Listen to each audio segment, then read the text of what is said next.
Hello and welcome to the podcast. My name is Dave, and today I'm joined by a larger-than-life character in more ways than one, Andy Connell, who previously was heavily involved in the Skirmish crew and is now a player. Hi, Andy. How are you? I'm good. How you doing? Long-time listener, first time talking. Really? I didn't know you listened to it. Oh, that's embarrassing. No, don't be I embarrassed. feel like I'm at a disadvantage now. But we kind of there was an incident at the end of one of the battles, and you commented on it. Then someone else commented on it and said you two should have a chat, and I was like, we should totally have a chat. And now it's developed into us finally, after many weeks, months, in fact, got to the point where we're sitting down and talking. So I really appreciate, Andy, you coming along and having a chat. So. Why don't we talk a bit about your kind of, and this is going to be a vast question, but your experience with LARP and generally who you are. So I've been LARPing since I think maybe '97. Before I came away to uni, I had a couple of friends who were going to the LT, to the gathering. I'm very excited about it. It looked quite cool. And then I did reenactment for a few years, English Civil War, and then I went into uni. And one of the guys that I met at uni was quite a keen LARPer, and he said, "Oh, I'm going off to Curious Pastimes. It's a different game, and we're going to do this new group. We're going to be Vikings. Are you in for it?" And I was like, "Yeah, it sounds really cool." And that was it. I've never looked back. So I've done a fair amount of LARP over the years. I've done sort of large games. I've never been to LT, but I've done Curious Pastimes for many years, and obviously Empire as well. I've done a whole load of sort of smaller games, some sort of one-off games, and some sort of short run type games. But yeah, it's a great hobby. I get a lot of fun out of it. Yeah, you must have seen like the hobby change an awful lot in that time, I would imagine. Yeah, I mean, on many different levels as well. I mean, in terms of production values and phys repping and that kind of thing, first time I was LARPing, I had half a chainmail suit because I hadn't finished making the rest of it, held on with bungees, and a cloak that was clearly made from my mum's curtains. And when I went to my second event, I had some wicked pauldrons that I'd made from cutting up an old car bonnet. It was, it was very cheap and cheerful in those days. But to a certain extent, it was one of the, despite that, it was so immersive and everyone was having such a lovely time. That it was sort of caught everyone's attention. But yeah, I suppose it's a bit like, and you're a similar age to me, so you'll remember having like the end of old black and white TVs when I was really a kid, and then colour, and then we went from CRT style monitors to our first flat screens, and now we're in like 4K or whatever, right? Yeah, When you're absolutely. watching those old stuff, you were never like, oh man, this is shit. I wish I had something better than this, right? Like you just enjoyed what you had at the time. So I look back at some old actual printed developed photographs that I got from my first couple of LARP events. You look at them now, and I'm like, oh, it looks proper ropey. And you compare it. Yeah, but to even then, I would say photography seems to have taken on an evolution as well, right? Yeah, like, hugely. so it's kind of watching all aspects of the hobby, rules, inclusion, the quality of kit, like all this stuff has slowly been leveling up over the last few years. Especially even in the time I've been LARPing, like 5 years, I would say there's been a big shift. Even approaches to rule systems. I mean, I've done some linear systems which use battle boarding, which is it's an experience, is the only sort of word I can think to say. Could you describe it? Battle boarding, yeah. So it comes from, it's almost like a direct lift from classic sort of tabletop D&D. So you've got a hugely complex number of stats, and you're being hit by baddies that are doing a hugely complex number of things, because ultimately you're running adventures every Saturday afternoon with a small group of players. So every time you finish a fight, the referee comes over with a literal clipboard often, and will be like, "What damage did you take in the fight?" And you'll be like, "Oh, I took 7 flaming quads and 2 mantic quins and 17 doubles." And they'll be like, "Oh, okay, we just tick you off, and here, yeah, you're on your death count, mate." And you'll be like, "Okay, I'll just lie down there." No, that is exactly the LARP I'm not interested in, like in any way. And I know this, it's horses for courses. I'm sure people have a great time every single weekend, but I me personally, I love stripped away rules. Yeah. I like relying on players to roleplay effects. I don't know how hardcore I am on that. I'm sure there's some people there that are just like, we're going to go to the woods and just do things. But so yeah, I don't know if anyone runs with battle boards anymore. I know of, and I don't want to say which ones I know of, but there are some very, very dense games that I have been said I should go try this. But I'm prejudiced. I only have so many weekends a year, and there's no shame in LARP is a massive hobby these days, and there is no shame whatsoever in enjoying the things that you enjoy. And it's not like back in the mist of time when there was a handful of games, and if you wanted to go LARPing, you had to go to one of them. These days there's such a broad spectrum of stuff that falls under the LARP umbrella that you can go and do, that it's you can pick and choose, and I want to go for a game that's themed for me or a game that I'm going to enjoy. So it's cool. I think it's like when I try and explain it to people, like when they're like, "What is LARP? Is that fantasy?" And I'm like, "Well, kind of, but it's a bit like film or music." Like you can say I'm into music, and two people could say they're very much into music, whereas their definition of what good music is vastly different. Same as film, right? Like some people's favorite movie is Bad Boys 2, and then other people are like these esoteric, nightmarish black and white films from Russia, right? Not everyone's into Cannibal Corpse.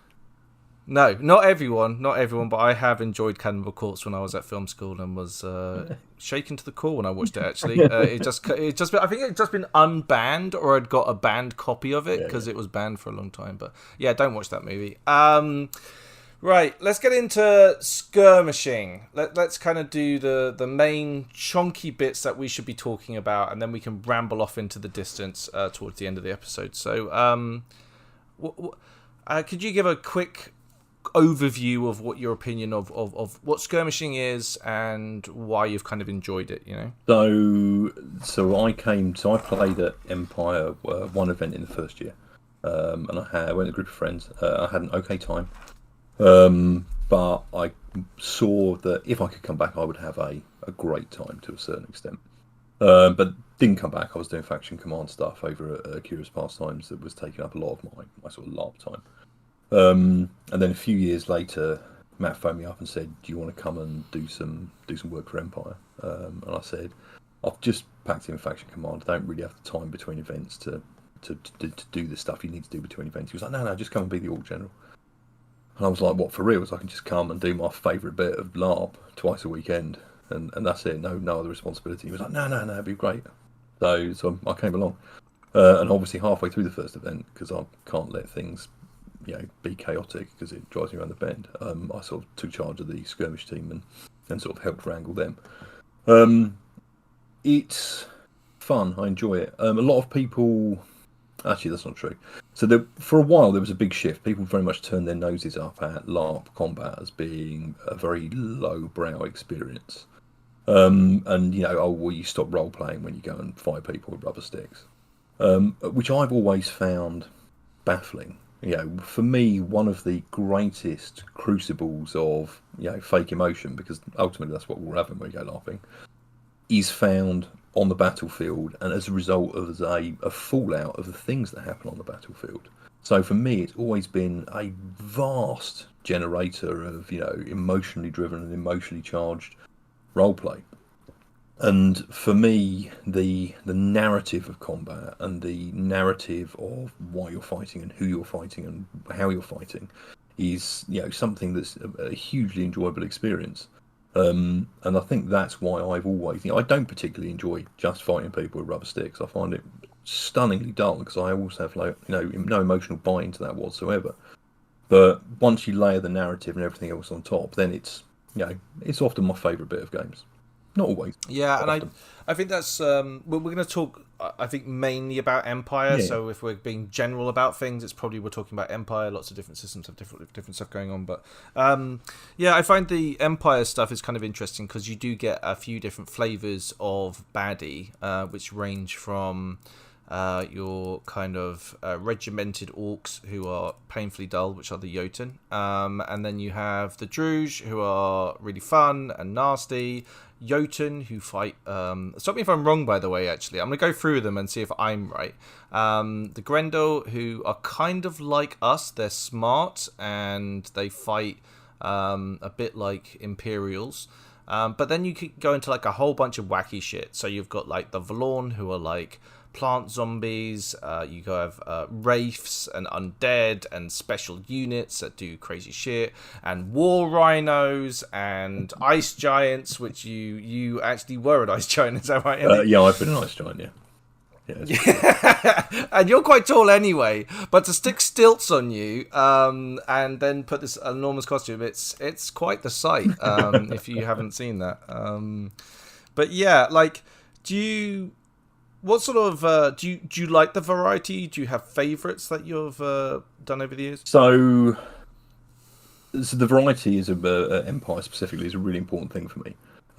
So when I first came and started crewing at Empire, a lot of the combat stuff was slightly out of step with the rest of the game. So Empire is a game, it's a sandbox. You can jump in, you can pull the levers, and the game is about what happens when you pull levers. And it's not about pulling the lever, it's about what happens after you've pulled the lever. And the combat stuff wasn't quite in step with that. You had these orc nations that had a great write-up on the wiki and a great history and a background, but ultimately when they came on the battlefield, they were red orcs or green orcs or blue orcs. There wasn't a lot of depth to what they were doing. And it's no shade on the people who were running before. That kind of experience is great. I've been in some amazing battles where the way the battles are run is let's throw waves and waves of people in tunics at the goodies until they're nearly out of healing, and then we'll send in the big bad. I've been on the player end of some battles like that, and they are phenomenal.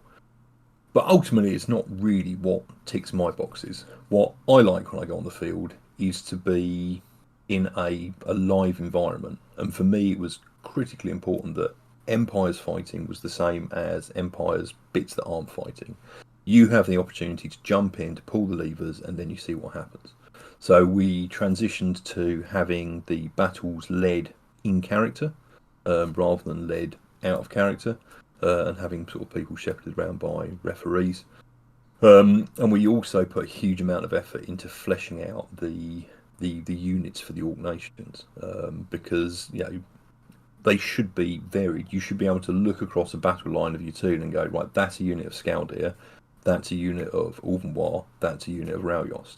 And then the extrapolation from that is you should understand how those units are going to behave on the battlefield and what sort of tactics they're going to be using so that you can counter your tactics. The big thing that me and Tom always talked about when we were planning battles and that kind of thing is the idea of tactical jeopardy. What we want to do is give the players choices, not just stand here and whack people with a rubber stick until you're tired. We want to give people, meaningful, exciting choices and decisions to make on the field. There's a unit of Ulvenwar coming in for our flank. We know that they don't have shields because that's not how they fight. So let's move the archers over there. And it's creating those opportunities for people. Now, yeah, this all sounds great, but honestly, players are useless. Like, we are a chaotic group of numpties who. It's changed a lot. You want to run dynamic and exciting battles, but you can only run dynamic and exciting battles to the level that the people you're catering for can deal with. Otherwise, So when you joined, did you have? Because I know how things are now with the structure, and from what I understand, you have a lot like the Imperials have. You have a field commander, then you have underneath the field commander, you have unit commanders, and they are, from a skirmish point of view, they are given like this. The players show up with a certain weapon set. They are assigned a brief some abilities, some hit points, yada yada, and then they're assigned to a field commander who then basically looks after them and like tells them what to do in the general scheme of things. Yeah. Was that always the way things were, like, or was that the development process? No, that was something that we brought in when we started. At the end of the day, we had this. So historically, the skirmish team who did all the fight encounters outside of battle times, when it came to the big battles, they would form their own unit and they would be discreetly on the battlefield. And one of the things that I brought in is to have this idea of battlefield logistics. If we're going to lead in character, you have to have the support for that.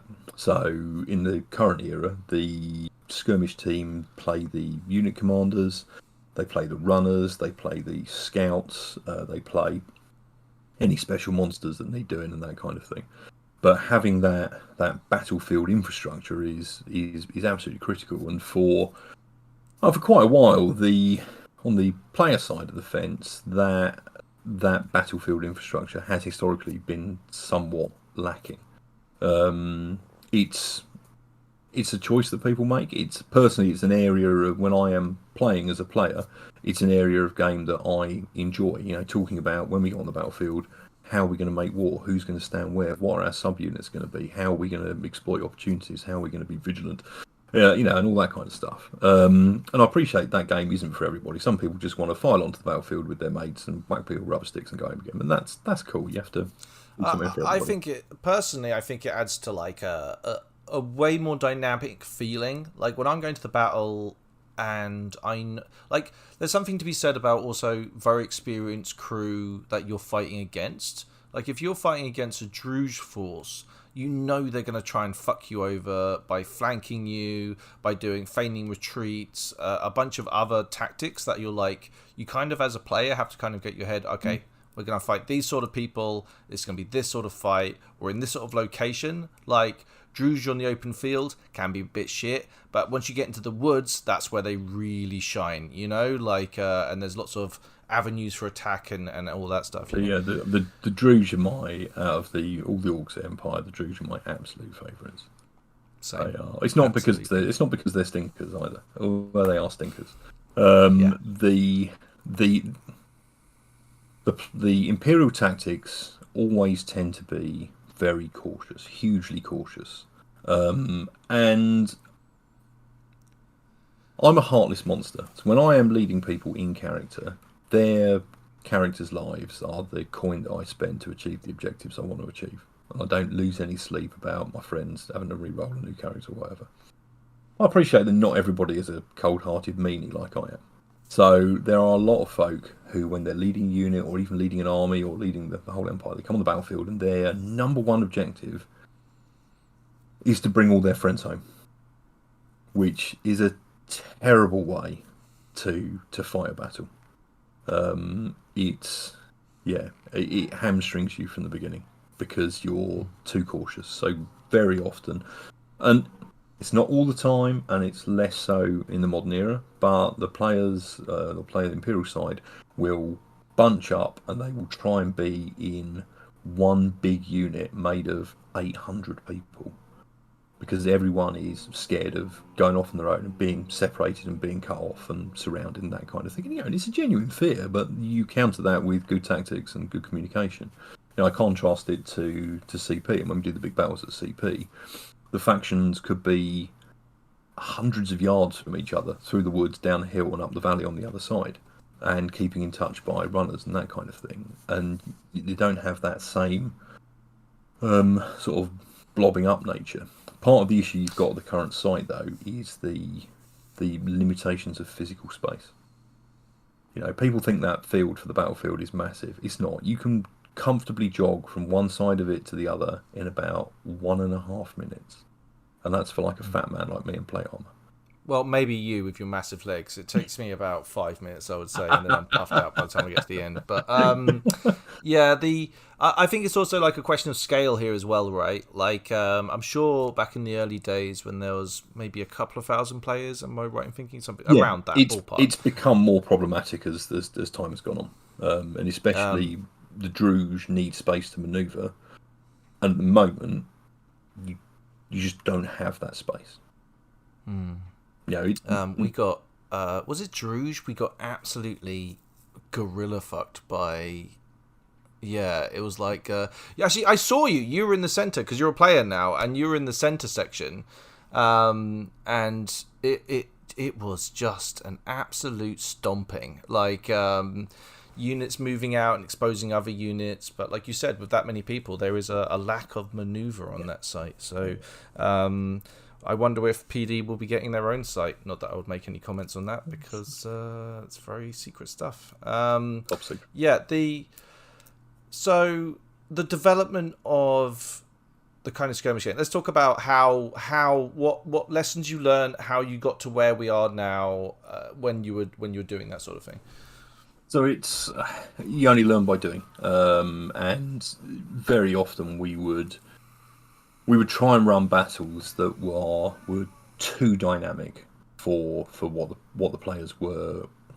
It sounds pretty mean, but it sounds for what the players were capable of achieving. You have to put a huge amount of effort in character to get good at war, and you have to want to put that effort in, and not everybody does. So, we would try and run battles with lots of split objectives and that kind of thing.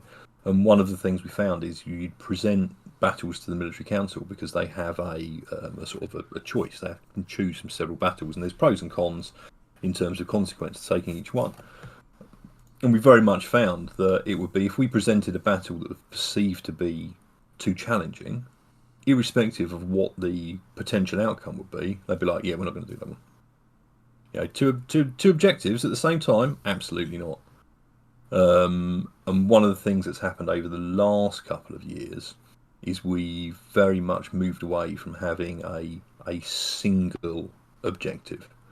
There are now, on every battle, there are a broad portfolio of objectives that you can do, and then the Imperials can choose which ones they want to do. So great. And as a player, it's noticeable. Yeah. Like both me and Ian are huge fans of, because we only get 2 battles, right? One you're monstering, one you're playing as a character. We like a lot of variety in our battles, right? Like we like a dynamic situation where there's multiple objectives that. There's some heralds that we need to kill. Oh, someone saw a herald over there, and that kind of rumor mill that goes on in a battlefield of, we got the herald, like we're good, and we have to go and do this. Have they done the ritual yet? Like all these different aspects to it, and you can kind of, especially when you're like me, and I tend to wander around quite a lot because Navari, and I do what I want. But the you're very. You get to see all this cool shit happening, right? Like when you see the ritual being pressed from all sides, and you try and like repel them back, and there's an entirely different story happening somewhere else. I think multiple objectives help that narrative. They very much do, and it's and the interesting thing is, so the objectives, we try and make the objectives as asymmetrical as possible. So I think a really important thing that a lot of people probably don't know is that the monsters typically don't know what the Imperial objectives are. The monsters have got their own objectives, and the Imperials have got their own objectives, and typically the only person who will know will be, Tom, who's written the battle, me when I was doing it, and when I would brief the skirmish team. When I briefed the skirmish team the night before the battle, we wouldn't tell them what the player objectives were. So a great example is E1 this year. The Yatoon battle, which was fought, had several objectives. So from the Yatoon point of view, our objectives were to stop the Imperials from taking the forts that we were building. And there were 3 forts on the battlefield. And the second objective we had was to stop our architect being murdered. And those were our objectives. And the Imperials had, I think, probably, I struggle to remember now, I've slept since then, but they had 4 or 5 objectives they could have done. So there was obviously destroying the 3 forts, there was killing our architect, there were another couple, and then one of them was doing some rituals in the Regio.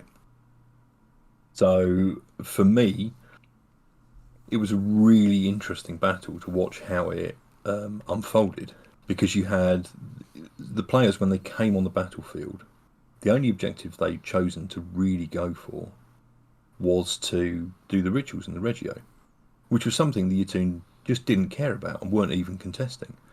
It was, we were trying to keep you contained in that corner so you didn't break out and try and take our forts. So it's a great example of an asymmetrical battle objectives where we're all on the same field, but the two sides aren't trying to achieve the same ends and the same goals. And one I assume that's actually quite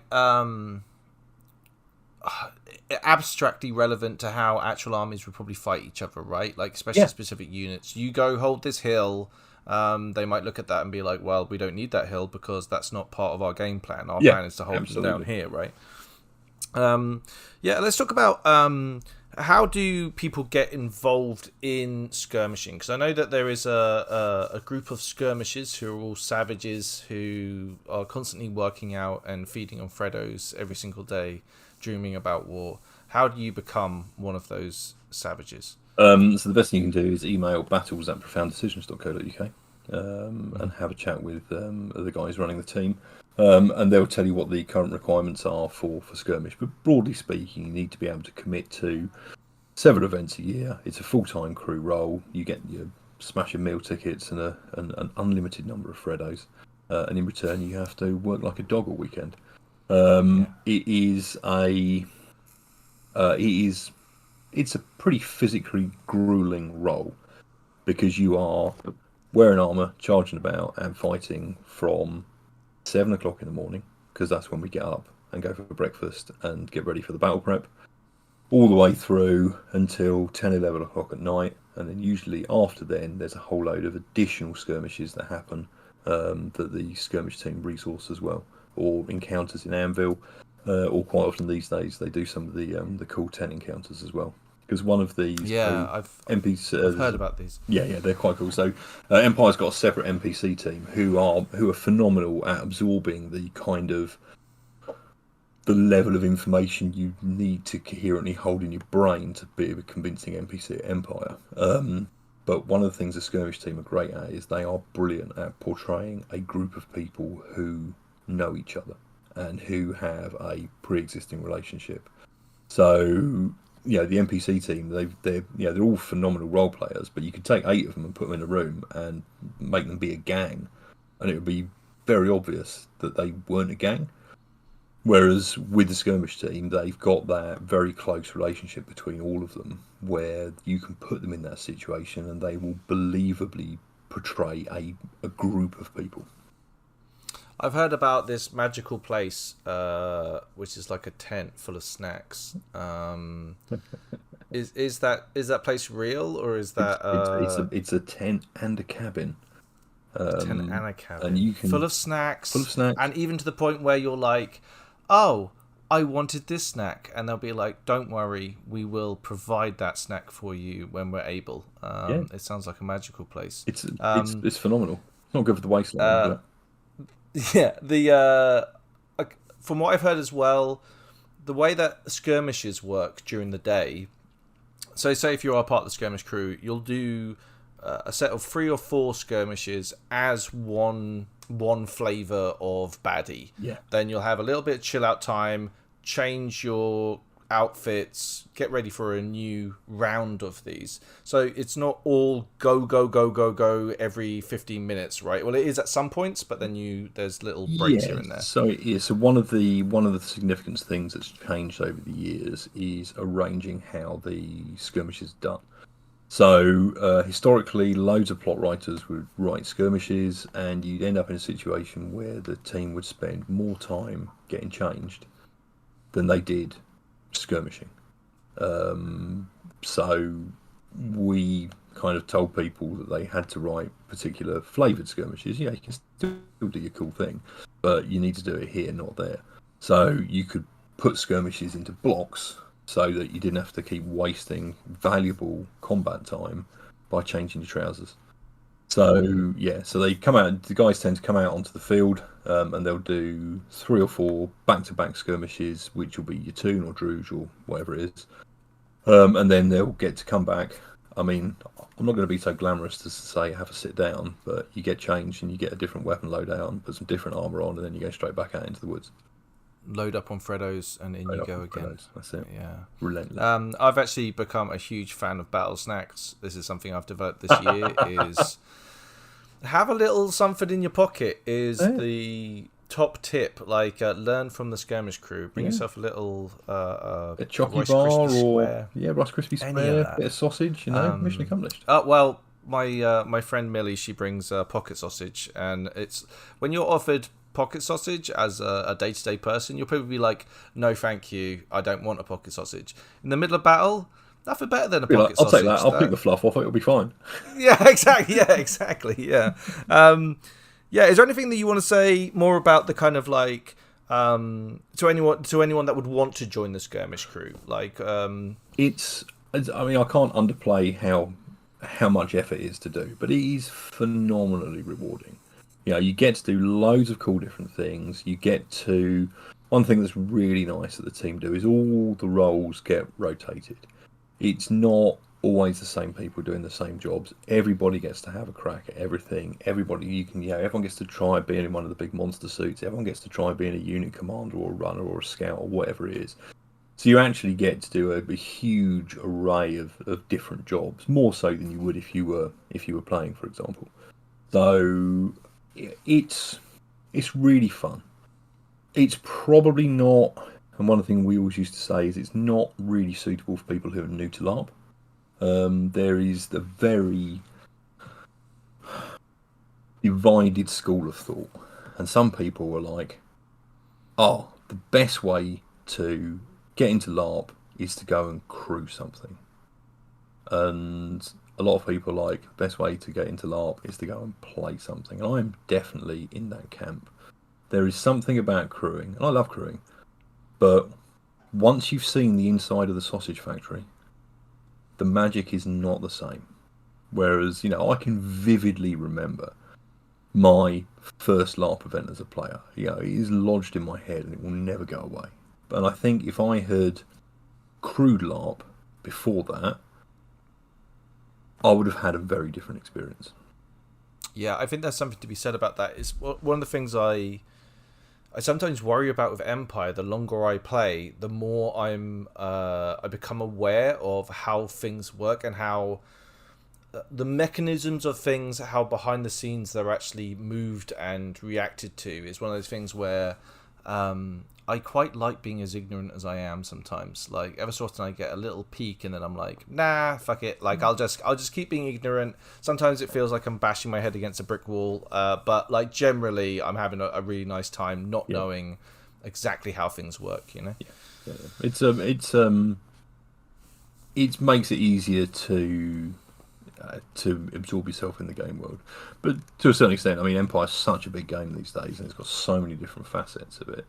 You could almost entirely play out one aspect of it and then come back as a new character and have as much fun again doing a different facet of the game. And even if you went back to what you originally did, by the time you did that, the whole game would have moved on so far, it'll be completely different. Yeah, I think there's a few aspects to this. There's nation and archetype, like two things that there are...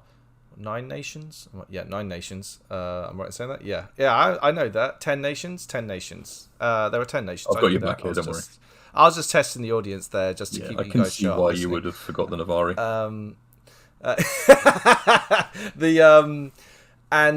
But each of those nations have a whole bunch of different archetypes. Some of them have overlap, like there are some magician classes or whatever, but a lot of them have their own very unique thing, and someone better at maths than me will probably be able to work out how many different variations on the theme you could probably run to. Either way, I don't think anyone's actually done that, or if they have, they probably haven't enjoyed all the aspects of that role to do that. Right, let's talk about... Let's go a bit more freeform now, Andy. This is the bit I've been really interested to talk to you about. Let's talk about fighting. Let's talk about players. Let's talk about attitude towards fighting. Where do you want to start, Andy? Where do you want to go with this? I can tell you. So there's a big difference between fighting and being in a battle or being in a combat situation. And there are loads of people will tell you how to win LARP battles. but I know the secret of how to win LARP battles. Are you going to share that? I can. You just need to subscribe to my 50-part magazine. There are two things. There are two things that win LARP battles. Number one is cohesion, and number two is communication. So you can have an army of all of the best rubber stick fighters in the world, and if my communication and cohesion is better than yours, I will win every time. You might sword more orcs, but that doesn't win battles. Battles, but Andy, are that's really boring. You know, we want, you know, like. So I do agree, though. I think it's interesting when a lot of the field commanders and sergeants and captains. I'm using terms that aren't existing in the game, but they exist, right? They'll be like, we're here to do this job. We're here to do this objective, and that's why we're here. We're not here to charge off after every single block of orcs we see just because we think we can win that fight, right? Yeah, and it's very much the way that the game has evolved. I think it's a great thing, and you can see which nations are better led on the field because ultimately they perform better. Okay, we're going to go straight into controversy then. Let's go. Who do you think are the best and worst nations at fighting? And why? And why? So I think the best nation of fighting, or the best nation at LARP battles, is probably the League. I would have not have put them at the top of my list. Why? Because they are often very effective on the battlefield. So no nation can win a battle on its own, at the end of the day. But the League are well led, they are well communicated to, so they get together before the battles and they talk about what their objectives are and what their units are going to be and where they're going to stand and how they're going to act and what their things are. And that's a huge step to being effective on the battlefield.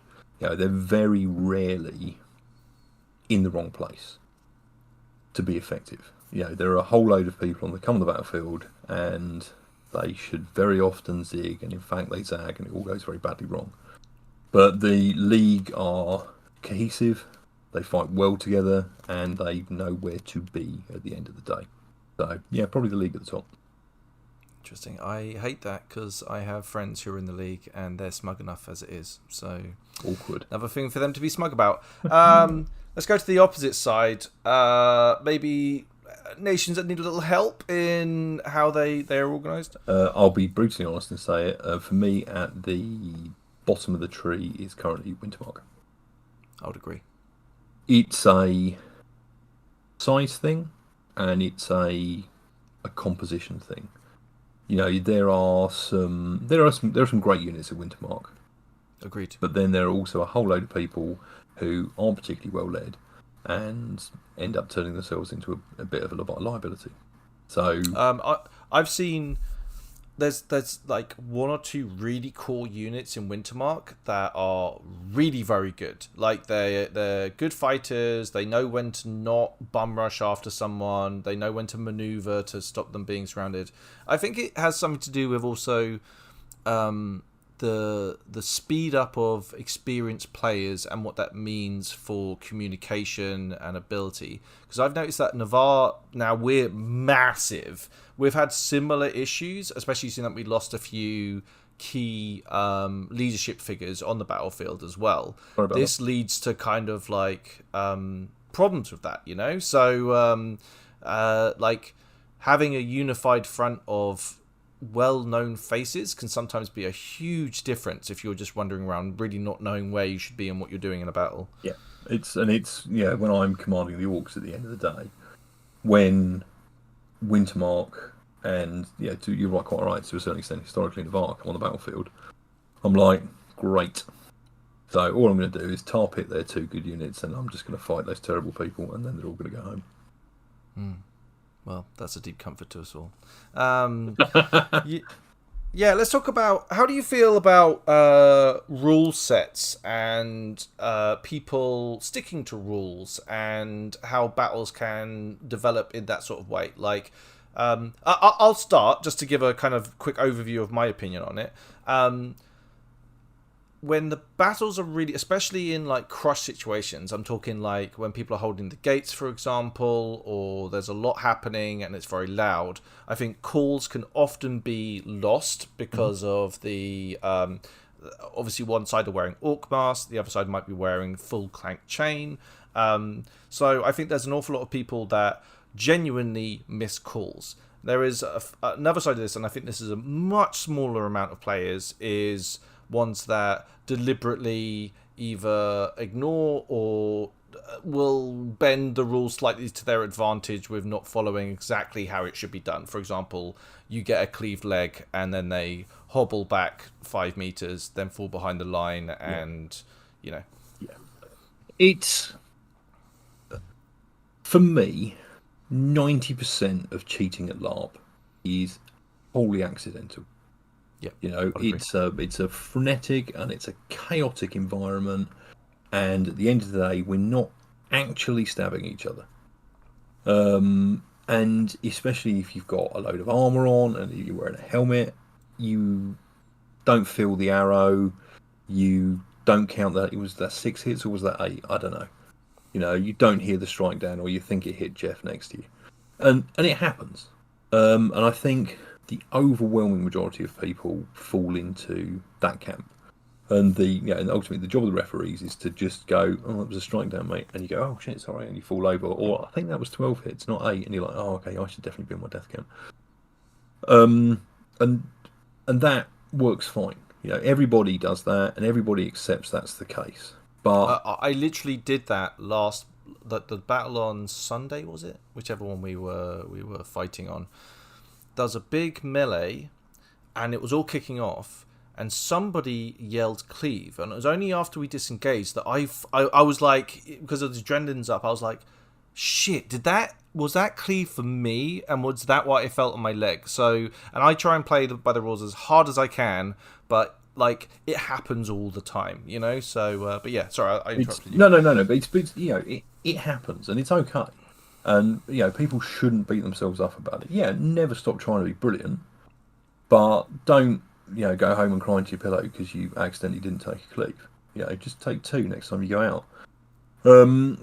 It's not. Next time you get a strike down, you think, did that hit me or not? Just go down big and make it look cool.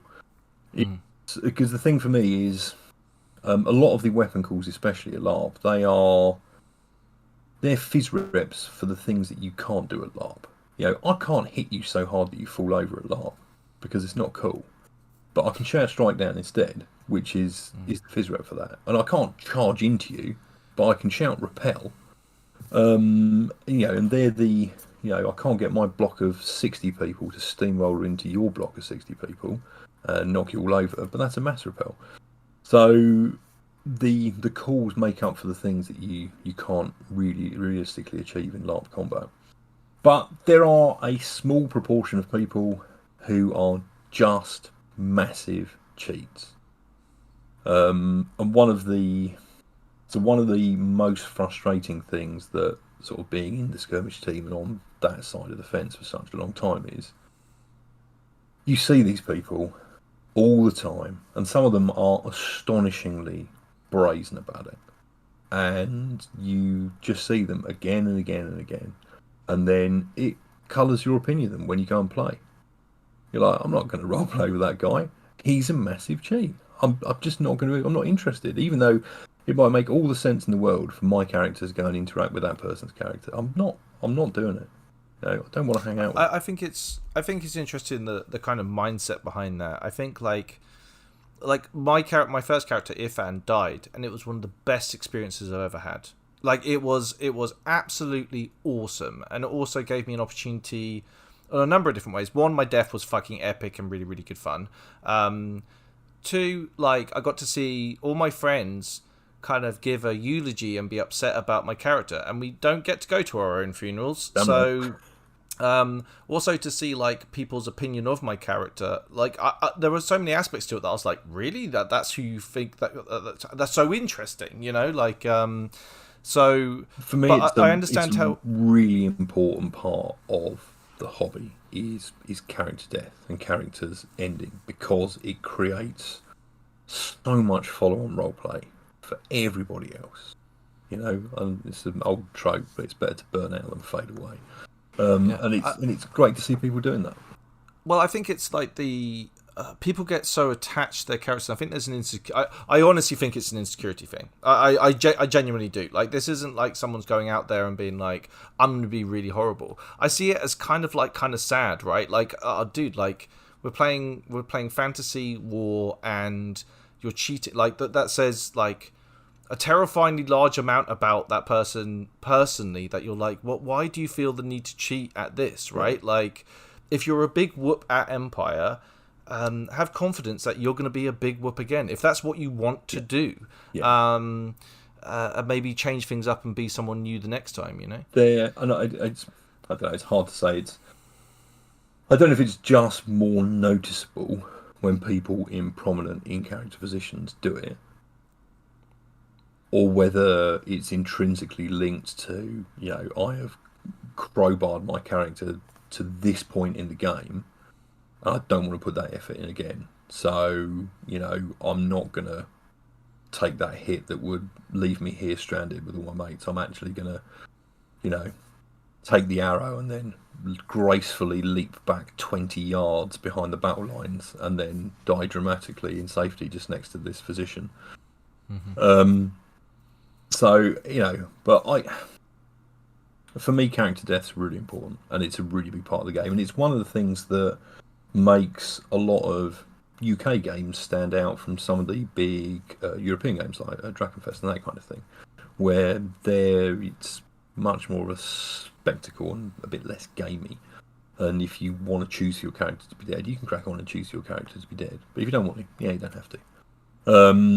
And for me, that's, in terms of an ongoing campaign, it's not very cool. That's not true. It's not what I'm interested in doing, and it's not what I'm interested in seeing happening. I don't want to yuck someone else's yum.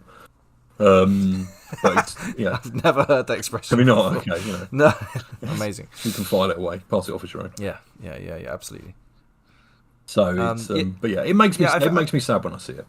Yeah, I think it's. I honestly think there's having gone through this conversation, like you were saying at the start of it, I genuinely think the vast majority of people, if there's a miscall or misunderstanding of how that rule works to you, I think that's the absolute vast majority. I think it's like in fact, I've had situations where, and this made my heart glow, was when I was monstering and I took on like people I know. I'm wearing an orc mask. They have no idea who I am.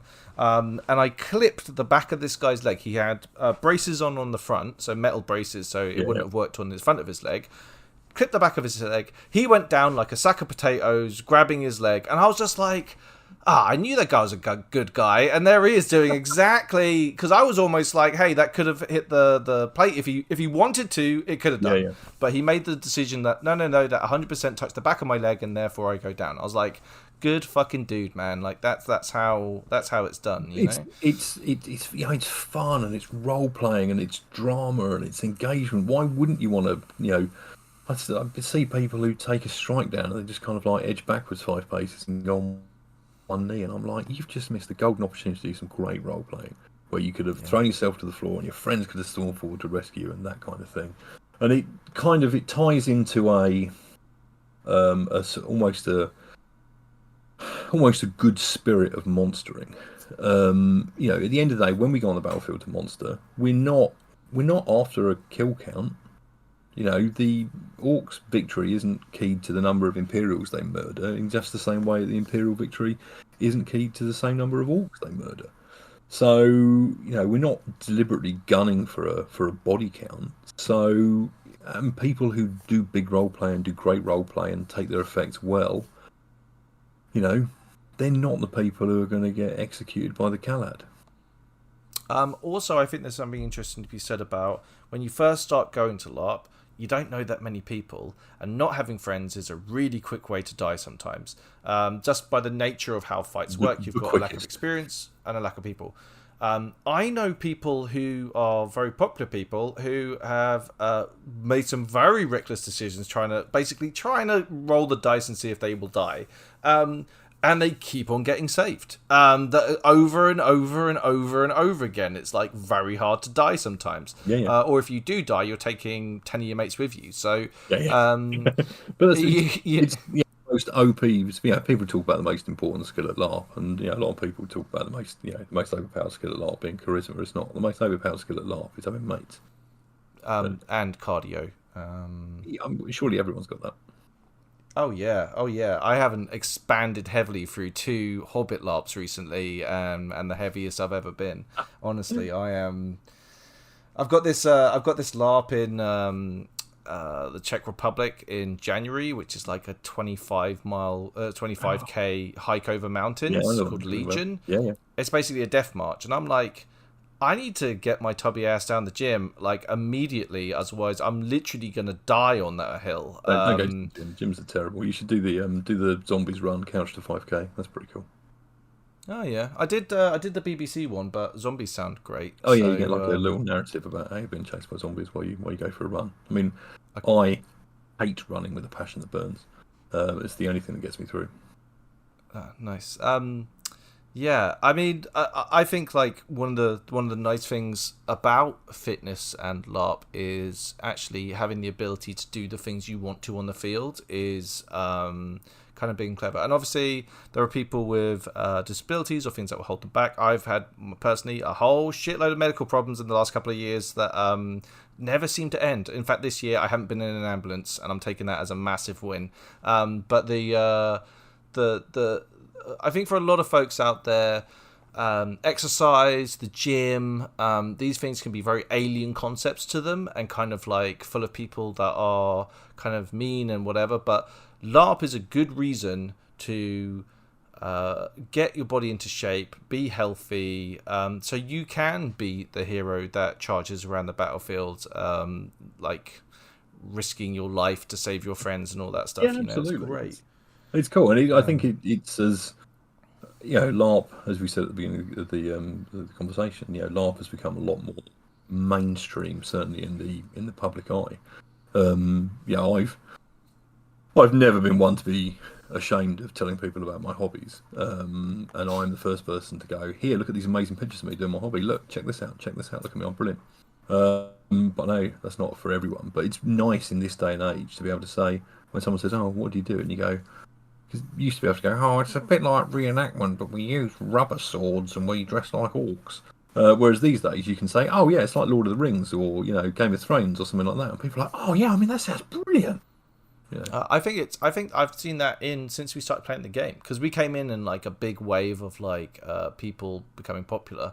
I also think it's like the anti-lockdown. I think it's like from what we went through in 2020, it's like it's not stuck in your house. It's social. It's real. It's like it's not playing computer games or D&D with your mates online. It's you actually have to go out and do the thing. And I think that's something that I know I was personally like so happy to get back to, and it made me love it even more once we got out of lockdowns and managed to actually enjoy ourselves again. It was really good for the soul, I mean, I was very lucky. I live in the middle of nowhere and I hate people, so I quite enjoyed the playtime. Well, yeah. I think I also hate people, but I'm horribly enthusiastic about talking to people, which is it's a bind. It's a real problem. But anyone that knows me knows I need a nap at LARP. I need some alone time. Hey, I'm the LARP king over here, okay? Like, people try and nap like me and they will fail because that's like a specialist subject for me. In fact, like on the Friday last event, I had to run around because I forgot my boots, and I was like, had to drive home and get my boots and come back. And my friends were like, "Oh, he hasn't had a chance to nap, and they were like genuinely worried that like, oh no, we're gonna get like grouchy Dave is gonna come along and he's gonna be very, very moody, and so Yeah, and it's funny listening to people arrive at my camp. Like, say if I'm dozing off, they're like, "Oh, is Senator Ashbourne here?" And they'll be like, "Oh, he's a little busy at the moment," type thing. And like no, I'm just having a nap. That's why having staff is so important. Yeah, staff. Never pay them. Never ever pay them. But I wouldn't be able to do anything I do at LARP without my team. They're the best. I think it's been part of your fun and games. That's well, hopefully. I think that's one thing that I've had to definitely get used to in the last couple of years is kind of like people enjoy doing things with you, even if it is like we need to walk fucking 20 miles a day going and seeing people, failing to find them, realizing that they came to visit me at my camp and it would have been better if we just stayed where we were the entire time. In fact, I think I'm going to have a big sign made for E4 that just says like, I will be in between this time and this time, and just let people come to me, so and is there any other subjects like I feel like we could talk for hours, but like is there anything else that you wanted to kind of touch on? What's your favourite battle of all time at Empire? Oh, that's a fucking question. One of the things I've certainly enjoyed from the podcast is because you guys always talk about the battles. And I find it really interesting the difference between the battle that we've written and the battle that we played out on the field, and then what people's takeaways from those are. I would say that we are probably fairly unreliable narrators. We try and do our best, but that's the really intriguing thing, and that's the really interesting thing, because that's you are very representative of the majority of people who come on the battlefield. You're not in military council. I'd like to think so. You're not in military council. You're not generals. You're not largely sort of leading nations on the field. So I very much always enjoyed your perspective on what actually happened, and it's great because when you're writing a battle, you want it to engage people. You want it to engage as many people as possible, so that it will have a lovely time. Because at the end of the day, that's the only reason you're doing it. It's to make sure that the players have a great time. And now, the way that the game works at Empire, having a great time could be zagging when you should have zigged and being horribly murdered by Druge. But, we still want to make it about the players. So I'll tell you things I've enjoyed. I can't think of a specific battle, but I can think of like things that I've really enjoyed in battles. Actually, I'll start off with things I don't really enjoy. I hate gate crushes. I find them boring. It's for 20 people at the front of the line who are fighting really, really hard, and most everyone else has to kind of sit around and kind of wait for things to kick off. That's one of the things I least enjoy about it. Things I really enjoy. The woods are fucking awesome, especially when things start getting chaotic and there's units moving around and flanks are being exposed and you're not sure whether you're going to be charged into by a giant blob of orcs or not. And that there for me, that the kind of last stand stuff that you can do there and then suddenly being relieved are amazing moments. I love any big creature. Anything at all, anything that involves smoke and big creatures running around is absolutely fantastic. I've never got to fight a war rhino yet, because usually what happens is all the players kind of crowd around and just start whacking it, but I'd love to be able to fight a war rhino at some point. If you upset the Grendel, maybe you'll get to.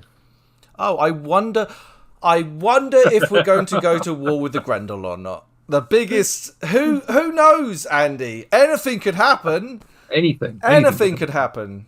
What's that? Anything could happen. Anything could happen. I mean, like, bear in mind the Brass Coast still have their fleet ready to go. Oh, I'm sorry, that's at the bottom of the sea. So, or is that too soon? Yeah, no, I'm sure it's fine. And what's cool is the Empire spent the last 2 years doing nothing but preparing for that war again. Yep, they certainly haven't let that slip at all and just done other things and ignored that was going to be a problem in 2 years. They haven't done that, so what could go wrong? I mean, can people even remember what the Grendel elite units are called and how they fight? Who knows? There's only one way to find out.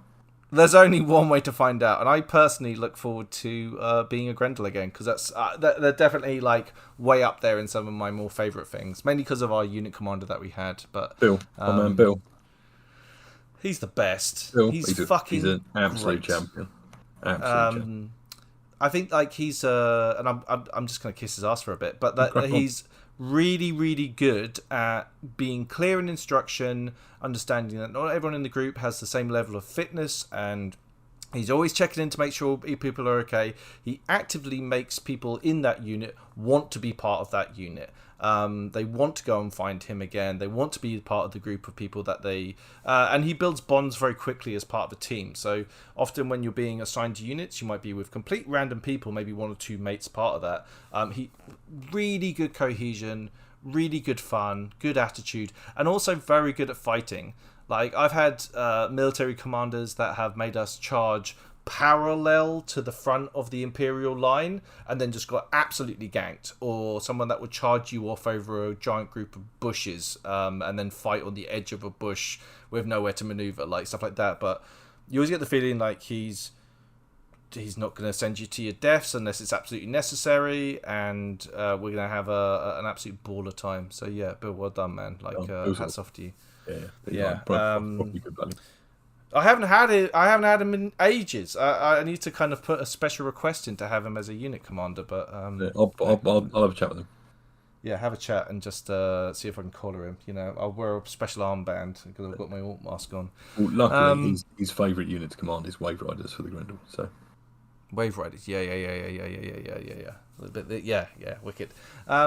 Yeah, I think the kind of the larger scale thing at Empire is really interesting. I'm kind of, this is one of those. Remember, we're talking about like seeing how the sausage is made. I'm like really curious to see where they thought the game was going to be, how it's ended up where we are, because I know there's been like say for example the war in the north with the Jotun is just like, what the fuck are we doing? What are we all doing here? This is the I'm listening to the Horus Heresy at the moment, okay? Like there's it's 60 something books long, okay? I'm 30 books in. I'm familiar with it. Yeah. Ever so often you come across a book and I'm just like, this is fucking filler. This is not part of the main story. This is just some fucking bullshit, and it's 14 hours of my life listening to this audiobook, and I just have to get through it. And it's like, that's what the War in the North is like right now. I took some strong guidance from some friends on that series, and there's a whole load of books I didn't listen to. Yeah, I skipped one, and even now I'm like, even if I get to the end, I'll be like, I'm gonna have to go back and listen to it, otherwise I won't feel. It's a personality thing, Andy. It's just not. It's not healthy. It's not something I'm not showing off right now. I'm like, look how ridiculous I am as a person. That this is how I have to approach life, just suffering the entire time. But yeah, it's yeah, I'm really curious to see how Empire develops. Like, I band between, does Empire end with one region left, one nation left, and all of us getting murdered, right? And then I'm like, that could be true. It could be true. But then there's this whole sense that we're still in this kind of introductory stage. You know, in a computer game where you have your first zone. And it's like, we're still messing around in the noob center. And there's like all this shit out there in the world, like other nations and a wider globe. Like, we haven't even explored huge swathes of the land. And there's been like these plot points on the wiki that have been like, who knows what's there? And like, that still hasn't been explored or understood yet. Yeah. So the setting for Empire has such enormous potential. At the end of the day, the setting is so rich and so well developed, and the game is, at the end of the day, it's a triumph of game design, because you exist in this constant state of peril. You know, the whole of the Empire is constantly juggling plates, while at the same time, seemingly sometimes trying to knock each other's plates off. And it's it's like, you know, the meme on the guy on the bike with the stick, and he goes and puts it in the front of the bike, and then falls over, and then goes, fucking Jotun. Do you know what I mean? It's like Imperial 101. Yeah, exactly. But like, I think it's a triumph for game design. I get the feeling like say for example at the moment the Druze are really on the back foot.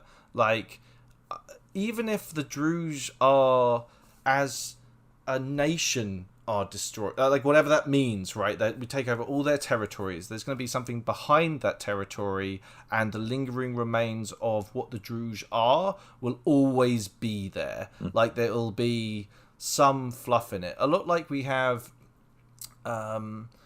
The Fenny's a bad example, but stuff that happens in regions that, because these regions are so vast and like there's room for whole things happening around there, like of different groups coming along, providing plot, providing opportunities. I find it really interesting. The black market of stuff in Empire is really interesting as well, which is something I really wasn't aware about, which I don't know how much I can even talk about, but now I am aware of some of some of that, which I can't really even talk about, but holy shit. There's but this is the thing, the game offers so much to so many people, and there's always a way that you can jump in and find your bit of game, and your thing to get excited about, and your thing to get involved with. And I think a lot of people don't realise how big and rich the setting is. Because people are like, oh, let's have a war with the Commonwealth, and it's like, do you have any idea what that would look like? But it'll be over real quick. Yeah, but hey Andy, do we want the Commonwealth to become a super state and the Principalities of Yarm to become a failed state? I mean, is that what we want? Yeah, is that what you want? I mean, this is where I've ended up in the game, and I think I'm playing it wrong. Do you know what I mean? Like I need to be more like my buddy Ian, who literally just like flounces around blowing bubbles and going to parties. That seems to be the best way to play Empire. That's not for me, but it's interesting actually, because the game's so big that you've got people like yourselves who are effectively on the cutting edge of the political game and that kind of thing, and getting if I'm the cutting edge of the political game, then the Empire is seriously in trouble, by the way. But yeah. Certainly compared to me, anyway. I got put on trial for murder at the last event. You've only been player for like 2 events or something ridiculous. I definitely did it as well. Virtue defense. But it's a great example of game design. What's legal and what's virtuous aren't necessarily the same thing, and it makes for so much phenomenal roleplay. But yeah, I mean, the system's so big, you can get hugely invested with any of the big imperial structures, but equally there's a huge subset of players who just come to the game to exist in a breathing, thinking fantasy world for the weekend. And the game's big enough that it can do that. You can have people who just want to go to a coffee house and read the in-character paper and just be immersed in that world. And I think it's a great thing, because it's, remember the very first, when I came to Empire as a player in the first year, there was some guy who'd come along as a fruit seller, and all he did all weekend was sell fruit for in-character money. And a couple of people were like, that bloke's an idiot, he's come to play a fruit seller at a game full of heroes. And I'm like, that guy's a champion. He's obviously having a lovely time, and he is making my background and my setting so much richer by his presence.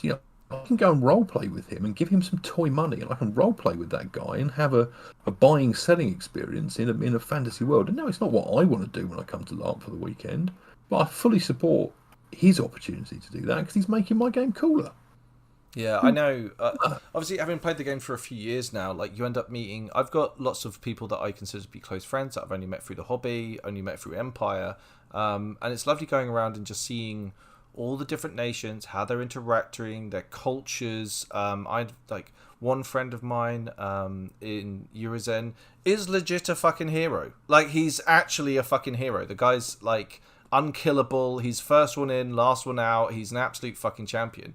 And then there are people who just enjoy having silly bugger times and spending loads of money on building ridiculous shit that is just ridiculous, some people's highlights of the weekend are smut readings, right? Like but all of this tapestry is like something that I really enjoy about Empire, is all these different stories, and that you can just bump into random people and experience a little part of their narrative is fucking great, I think there's going to be, I think Empire has issues with the fact it's so big, and the wiki is so dense that sometimes when you want to get into something, it's hard to not feel like you're way behind on stuff. But I think so from my point of view, I think quickly where I've been really lucky in Navarre, for example. I'm a senator, but all the senators are really supportive.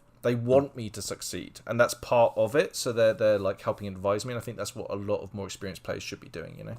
I think so. I think the majority of experienced players are quite good about bringing other folk along with them and bringing other folk into the game with them. Because at the end of the day, LARP it's a collaborative hobby. You can't do it on your own. Yeah. And I think the overwhelming majority of people do that and sort of follow those trends. But I think people place a huge amount of pressure on themselves to try and absorb everything on the wiki before they come to LARP. And you don't need to do that. You need to understand the rules. You need to understand the mechanical game rules, and that's the most important bit. And you need to understand a bit about your nation so you can roleplay appropriately for your nation, because one of the things that makes Empire super is the amount of brilliant game design that's gone into solidifying those national identities. You know, it's great to be able to walk through Anvil and go, that person's from Varushka, that person's from the League, rather than walking through another LARP event and being, that person's from Darkblade. It's a vital part of it, but you don't need to read everything. I mean, I'm quite a busy person in real life, and before an event, I look at these summaries for the Winds of War and the Winds of Fortune because they're brilliant. At the top, it tells you this Wind of Fortune is relevant for the people who are doing this, or the people who are in this nation, or the people who are priests, or this, that, and the other. And I go through and I cherry pick out the ones that I want to read and be immersed about, and it's brilliant because what it does is it gives you something to have a strong opinion about when you come to the field, because it's a great role-play starting point if you've got a strong opinion about something. You know, it doesn't matter if you're for it or against it, you can walk into the field with a handful of strong opinions and you can start an in-character conversation about something meaningful with somebody else in your nation, or even better, from somebody from another nation. And it's a great gateway into roleplay. I think there's two things to expand on that. One, I'm dyslexic, so I fucking hate reading, I hate going all that stuff. I've gone down a few rabbit holes where I'll find something and I'll be like, that's interesting. I search in the box, show me articles or things that contain these words, and then I'll just try and find as much information about that one specific thing, and then usually cascades into a bunch of other shit. I'm not trying to read for hours. I'm actually motivated to kind of find out more information about this specific thing. The other thing I like doing is, which I think is a good rule for life generally, is if you have an opinion, go and test that opinion out with people.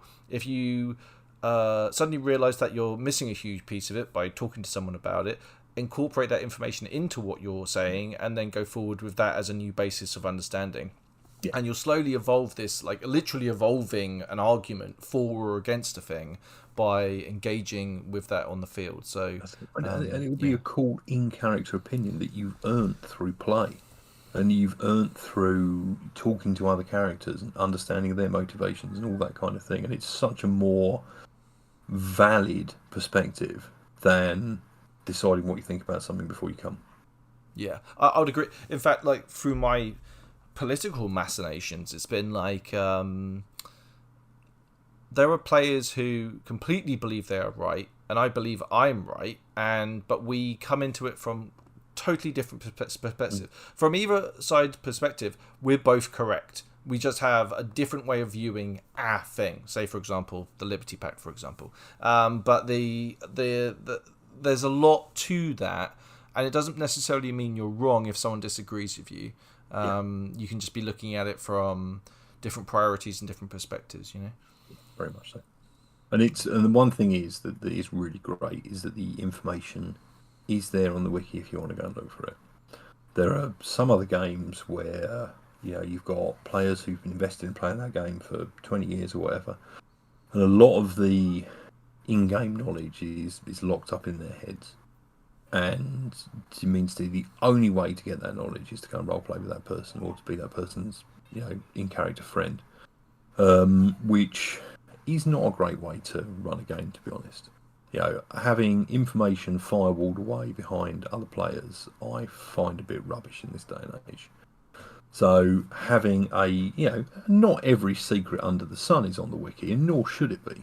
But there are there's no one gatekeepering huge swathes of the game away from new players or players who are interested in getting into a particular thing. And I think it's one of the great triumphs of Empire as a game.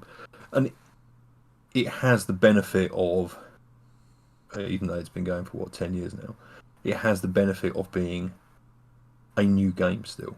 It's not a game that's been going for 25, 30 years and has this kind of like terrible legacy behind it. It's like a line drawn in the sand. Let's go forward from this point in this way.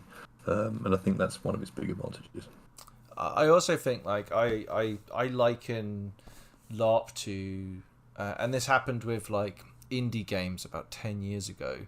It's like the rock and roll of this time period, because everything's still developing and new techniques are coming out and PD's adapting, other LARP systems are adapting, and we're all figuring out what the best way to do something is. And also, again, like not necessarily the best, but what we enjoy as people that enjoy the hobby, Yeah, it's really fucking exciting. I'm still a massive LARP advocate even after 5 years. I think what's funny is like I had a friend of mine ask me like, "Oh, still doing the podcast then?" It's just like, "Oh, do you ever feel like you're just kind of grinding it out because you're doing this podcast?" I'm like, not at all. Like, I fucking love it. It's like, if I ever do get to that point, I'm just gonna stop the podcast. It's like it doesn't like it, why would I keep doing it if I didn't like it? So this isn't paying your bills, right? No, it's certainly not. It's definitely not paying the bills. Being a LARPer and a LARP podcaster is a very expensive hobby. So actually, that should lead on nicely to thanking our patrons. Actually, so because we do have some very nice people who are helping us keep the lights on. Hold on, there are now 14, so I have to use a digital dice roller. So let's have a look here. Bye D12. Paul Venner. Thank you, Paul, very much for your patronage. Paul, we do lovely. really appreciate it. Do you know Paul? Yeah. Do you? Yeah, I mean, I know quite a lot of people. Yeah. There's a bunch of people on here that I don't think I've met that live in my consciousness now forever, because was it Mark last time? It's one of the Skirmish thing. How do you pronounce his surname? I'm not going to tell you. Where would the fun in that be? We fuck it up every single time. I know, and I very much enjoy it every single time. Fuck, it's so funny. And we start off so confidently. We're like, Mark, and then it's like, shit. We really should learn how to say that. Two dyslexic hosts. But hey, what are you going to do? Andy, is there anything that you want to kind of close out with? Anything that you kind of want, final thoughts? In some ways I'm really sad that Ian wasn't here, because I really wanted to say a big personal thank you for triggering that route at E1. You threw me a real solid there, buddy. I was looking a bit grim for a little bit, very tense, very on the edge, and then suddenly everyone was going home. So big thanks from me. Checks in the post. I'll make sure he listens to that section and his thanks goes. I know a lot of people in the league appreciate that as well, and in Navarre, very popular fellow in Navarre now. So yeah. In all reality, though, I think it was, and it pains me to say this, I think it was purely a coincidence. That it happened. I know more about it, which I can't talk about because it's not public knowledge, but there's certainly more to what happened than the public falling on the sword that Talis has done. So, but it's interesting to watch him suffer. It's great. Talis has had it way too easy for way too long. Got to ride on that emo roleplay. Come on. Yeah, oh my god, that's what it is. It's emo roleplay. Fuck. Oh no. All right, let's close things out. We usually close things out with like someone saying something like a catchphrase or a saying. Do you have anything that would be suitable, Andy? Not for publication, I would have thought. I don't particularly have a catchphrase. Might have asked some of the Skirmish teams, see if they think I've got a catchphrase. All right. I mean, I'm looking forward to seeing everyone at E4 playing a very different experience, and I'm very much enjoying it. So. Yes. Well, thanks, Andy. I really appreciate it. Absolute pleasure.